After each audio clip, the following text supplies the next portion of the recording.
ذرا تصور کیجئے کہ ایک دن جس میں زمین کانپنے لگے اور زمین سے ایک عجیب و غریب سی مخلوق دریافت ہو جو انسانوں سے باتیں کرے اور ان کے چہروں کو یا تو روشن کر دے یا ان کے چہروں کو بے نور کر دے اور ان پہ نشان لگا دے۔ کیا یہ سائنٹیفک فکشنز ہیں یا یہ کوئی حقیقت ہے جس نے قیامت سے پہلے واقع ہو کے رہنا ہے؟ جی ہاں، اس مخلوق کا نام دابۃ الارض ہے، جس سے مراد زمین پہ چلنے والی، اور اس سے مراد کوئی جانور بھی ہو سکتا ہے اور کوئی ایسی مخلوق بھی ہو سکتی ہے جو جانور سے ہٹ کے ہو۔ آئیے جانتے ہیں آج کی اس ویڈیو میں کہ دابۃ الارض کیا ہے اور قرآن مجید اس کے بارے میں ہمیں کیسے آگاہ کرتا ہے، اور احادیث مبارکہ کی روشنی میں کہ اس کی شکل و صورت کیسی ہوگی اور قرب قیامت سے پہلے یہ کب واقع ہو کے رہے گا۔ قرآن مجید میں اللہ تعالیٰ نے سورہ نمل میں آیت نمبر 82 میں اس دعوت الارض کا ذکر کیا اور فرمایا، اور جب ان پر عذاب کا حکم واقع ہو جائے گا تو زمین سے ان کے لیے ایک ایسا جانور نکلے گا جو ان سے باتیں کرے گا کہ لوگ ہماری آیات پر یقین نہیں رکھتے تھے۔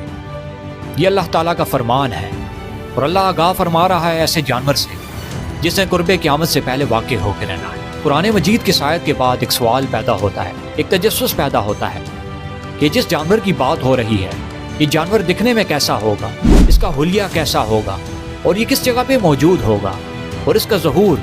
کب ہو کے رہنا ہے۔ حضرت عبداللہ بن عباس فرماتے ہیں کہ ایک بہت ہی بھاری بھرکم جانور ہوگا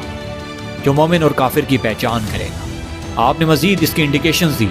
اور فرمایا کہ یہ جانور ہوگا جس کا سر بیل کی طرح ہوگا، جس کی آنکھیں ہرن کی طرح ہوں گی، اور جس کی گردن اونٹ کی طرح ہوگی، اور جس کے کان ہاتھی کی طرح ہوں گے، اور اس کی ٹانگیں بلی کی طرح ہوں گی۔ یہ حلیہ صحابی رسول حضرت عبداللہ بن عباس نے اس جانور کا بیان کیا، لیکن اس میں مختلف آراء پائے جاتے ہیں۔ اور دوسرا جو اس کے بارے میں ذکر کیا وہ حضرت علی شیر خدا نے فرمایا کہ یہ وہ جانور ہوگا لوگوں کے چہروں پر یہ نشان لگائے گا۔ بعض علماء کا کہنا ہے کہ یہ قدیم مخلوق ہوگی جس کی شکل و صورت ڈائناسور سے ملتی ہوگی۔ کچھ ماہرین کا یہ کہنا ہے جو سائنٹیفک فیکٹس کو دیکھ کے بات کرتے ہیں، وہ یہ کہتے ہیں یہ کوئی روبوٹ ہوگا یا ہو سکتا ہے یہ کوئی AI جنریٹڈ سسٹم ہو۔ ان مختلف آراء کو دیکھ کے ایک بات کو تو یقین ہو جاتا ہے کہ یہ مخلوق انتہائی عجیب و غریب ہوگی جس کا ظہور قرب قیامت سے پہلے ہوگا۔ اور دوسرا سوال یہ پیدا ہوتا ہے کہ یہ جو جانور جس کا ذکر کیا اور حضرت عبداللہ بن عباس نے جس کے بارے میں فرمایا کہ یہ لوگوں کی نشاندہی کرے گا، اس سے کیا مراد ہے، اور اللہ تعالیٰ کا کیا مقصد ہو سکتا ہے قرب قیامت سے پہلے ایسے عجیب و غریب جانور کے نزول کا؟ تو اس کا ایک مقصد یہ ہے کہ قیامت سے پہلے لوگوں کی نشاندہی کرے گا، یعنی یہ بتا دے گا کون مومن ہے اور کون کافر ہے۔ اور اس کی نشاندہی یوں ہوگی کہ یہ کچھ لوگوں کے چہروں پر روشنی ڈالے گا اور کچھ لوگوں کے چہروں کو بے نور کر دے گا، اور جن لوگوں کے چہروں پر نور ہوگا تو یقیناً وہ مومن ہوں گے، اور جن کے چہرے بے نور ہو جائیں گے تو وہ کافر ہوں گے۔ اور پھر یہ لوگوں سے باتیں کرے گا۔ اس کے بارے میں یہ ذکر قرآن مجید میں آیا کہ یہ لوگوں سے مختلف باتیں کرے گا، لیکن ایک سوال یہ بھی پیدا ہوتا ہے کہ یہ لوگوں سے باتیں کس زبان میں کرے گا اور لوگ اس کی باتوں کو کیا سمجھ سکیں گے اور ان کا جواب دے سکیں گے؟ جی ہاں، یہ جو مخلوق اللہ کی طرف سے آزمائش بن کے آئے گی، یہ مخلوق انسان سے جب باتیں کرے گی تو انسان اس کی باتوں کو بھی سمجھے گا اور یہ مان لے گا کہ یہ اللہ کی طرف سے کوئی آزمائش ہے، اور پھر اس آزمائش میں پورا اترنے کے لیے لوگ اس کی باتوں کا جواب دیں گے، اور یقیناً وہی لوگ کامیاب ہوں گے جن کے چہروں کو یہ پرنور کر دے گا۔ پھر ان تمام سوالوں کے جواب جاننے کے بعد ایک اور سوال یہ پیدا ہوتا ہے کہ اس کا ظہور کس جگہ سے ہوگا۔ کیا قرآن مجید اور احادیث مبارکہ کی روشنی میں ہمیں اس کی ایگزیکٹ لوکیشن کے بارے میں پتہ چل سکتا ہے کہ یہ کس جگہ سے یہ جانور نکلے گا؟ اگر قرآن مجید اور احادیث مبارکہ کو دیکھا جائے تو اس کی ایگزیکٹ لوکیشن کے بارے میں ہمیں علم نہیں دیا جاتا،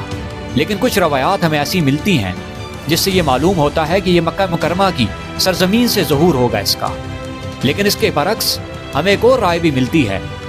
کہ یہ صفا اور مروہ کے پہاڑوں کے درمیان سے اس کا ظہور ہوگا۔ یہ مختلف آراء اس کے ظہور کے بارے میں پائی جاتی ہیں کہ یہ کس جگہ سے اس کا نکلنا ہوگا اور لوگ اس کو پہچانیں گے کیسے۔ جب یہ لوگوں کے سامنے آ کے ظاہر ہوگا تو اس کا عجیب و غریب جسم دیکھ کر لوگ حیران ہوں گے، لیکن جب اس کی یہ دوسری نشانی دیکھیں گے کہ یہ لوگوں سے کلام کرے گا اور جب یہ باتیں کرے گا تو لوگ جنہوں نے قرآن کو پڑھا ہوگا، احادیث مبارکہ کا مطالعہ کیا ہوگا، وہ لوگ حقیقتاً اسے پہچان جائیں گے کہ یہی اللہ کی طرف سے آزمائش ہے اور یہ دعوت الارض ہے جس نے قرب قیامت سے پہلے واقع ہونا تھا۔ اور یہ پھر انہی لوگوں کو جن لوگوں نے اس کی نشاندہی کی ہوگی اور اس پہ ایمان لائے ہوں گے یہ قرب قیامت سے پہلے دعوتُ الارض ہے، ان کے چہروں کو روشن کرے گا، اور جو منکرین ہوں گے، کفار ہوں گے، ان کی نشاندہی کرے گا اور ان کے چہروں کو بے نور کر دے گا۔ آج کی دنیا میں جس قدر ماڈرن سائنس آگے نکل چکی ہے، تو اس سے ایک اور بات بھی ذہن میں آتی ہے، شاید یہ کوئی مخلوق نہ ہو بلکہ AI جنریٹڈ کوئی سسٹم ہو، اور جس کی مثال آج کے دور میں پائی جاتی ہیں، جو روبوٹک سسٹمز ہیں، جو لوگوں سے باتیں کرتے ہیں اور ہر طرح کی لینگویج ان کے اندر فیڈ کی جاتی ہے،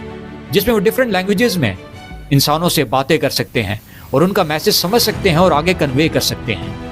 یا کوئی ایسی مخلوق بھی ہو سکتی ہے جو انسانوں کو DNA لیول پر پہچان سکے۔ ان میں سے کوئی بھی پاسبلٹی ممکن ہو سکتی ہے، کیونکہ اس قدر ماڈرن سائنس آج کل ترقی کر چکی ہے، یہ سب کچھ ممکن ہوتا نظر آتا ہے۔ اور احادیث مبارکہ کی روشنی میں اسے اگر سمجھنا ہو تو روبوٹک سسٹم کو اسٹڈی کر کے ہمیں یہ سمجھنے میں آسانی ہو گئی کہ یقیناً ایسا کوئی سسٹم ہو سکتا ہے جو انسانوں سے اس کی زبان میں باتیں کرے۔ اب جب ہم نے یہ جان لیا کہ ان کی نشانی کیا ہوگی اور یہ کس جگہ سے ان کا ظہور ہوگا، پھر ایک اور سوال یہ پیدا ہوتا ہے کہ ان کا ظہور کس وقت ہوگا۔ احادیث مبارکہ کی روشنی میں جو اینڈ آف ٹائم پہ رسول اللہ صلی اللہ علیہ وآلہ وسلم کی پریڈکشنز ہیں، انہیں اگر دیکھا جائے تو اس کا ظہور قرب قیامت کے بہت قریب ہوگا۔ جیسا کہ ہم نے اپنی پچھلی ویڈیوز میں بتایا کہ آغاز میں جو قیامت کی بڑی نشانیاں ہیں، ان میں دجال کا ظہور، امام مہدی کا ظہور، پھر حضرت عیسیٰ علیہ السلام کا ظہور، اس کے بعد یاجوج ماجوج جو قیامت کی بڑی نشانیوں میں سے ہے، اور اس کے بعد جو بڑی نشانیوں میں سے آئے گی وہ دعوت الارض ہے، جس کے بعد سورج مغرب سے طلوع ہوگا، اور یہ قرب قیامت کے بہت قریب ہے جو نشانی آج ہم ڈسکس کر رہے ہیں۔ اور اس کے متعلق بتایا گیا کہ اس کا ظہور اس وقت ہوگا جب مخلوق قرآن سے غافل ہو جائے گی، اس کو پڑھنا چھوڑ دے گی، اور سچ اور جھوٹ کی تمیز لوگوں میں ختم ہو جائے گی، اور ہر طرف قتل و غارت اور فتنہ اور فساد ہوگا۔ اس کے بعد شدید زلزلے آئیں گے جو مسلسل رہیں گے، پھر اللہ تعالیٰ اس مخلوق کو نکالے گا اور اس کا ظہور ہوگا۔ پھر ایک سوال جو انسان کو جھنجھوڑتا ہے اور ہر انسان کو اپنے آپ سے کرنا چاہیے کہ کیا ہم اس دن کے لیے تیار ہیں، اور ہم نے کیا تیاری کر رکھی ہے، اور ہم ان لوگوں میں شامل ہوں گے جن پہ دعوت الارض روشنی ڈالے گا،